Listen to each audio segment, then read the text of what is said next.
Good evening, everyone. We'll proceed with the same topic, direct and indirect speech. Before we get started, I would like to remind you three things. 1. Change the pronouns. 2. Backshift of tenses.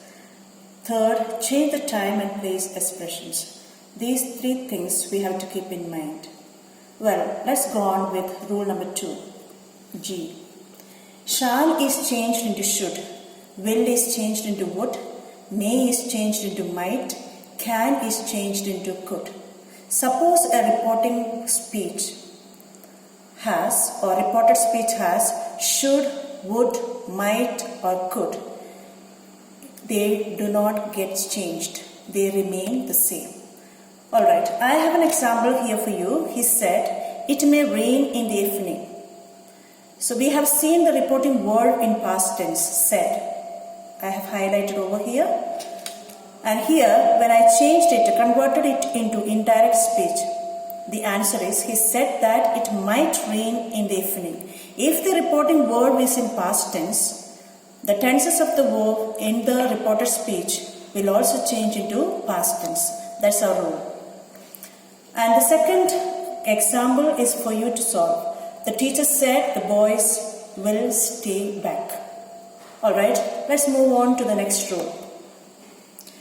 Now here you have to pay attention to one thing, exception to rule 2. If the reported speech expresses a universal truth or habitual fact, its tense remains unchanged. I repeat, if the reported speech expresses a universal truth or habitual fact, its tense remains unchanged. For example, the teacher said, the earth revolves around the sun. So the reported speech is the universal truth. Therefore, it doesn't get changed. The teacher said that the earth revolves around the sun. That's the answer. Let's move on to the second example. He said, Karan is very sincere in his work. So here, the reported speech is a habitual fact. Therefore, it remains the same. That's what the rule says. If the reported speech expresses a universal truth or habitual fact, its tense remains unchanged. So you have one universal truth and the other example is for habitual fact. The third one is for you to solve. He said, ice melts when it is heated. Alright, let's move on to the next one. Rule number 2H. When the reporting verb say takes an indirect object, it is changed into tell in the indirect speech. So I repeat, when the reporting verb say takes an indirect object, it is changed into tell in the indirect speech. For example, we shall go on a holiday, he said to me. We shall go on a holiday, he said to me. It has an indirect object, me. You can see it over here. He told me that they would go on a holiday.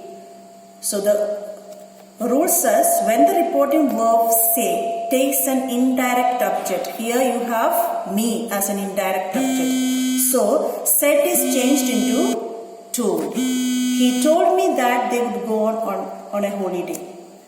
Vijay said to me, second example, you have done your work. Vijay said to me, you have done your work.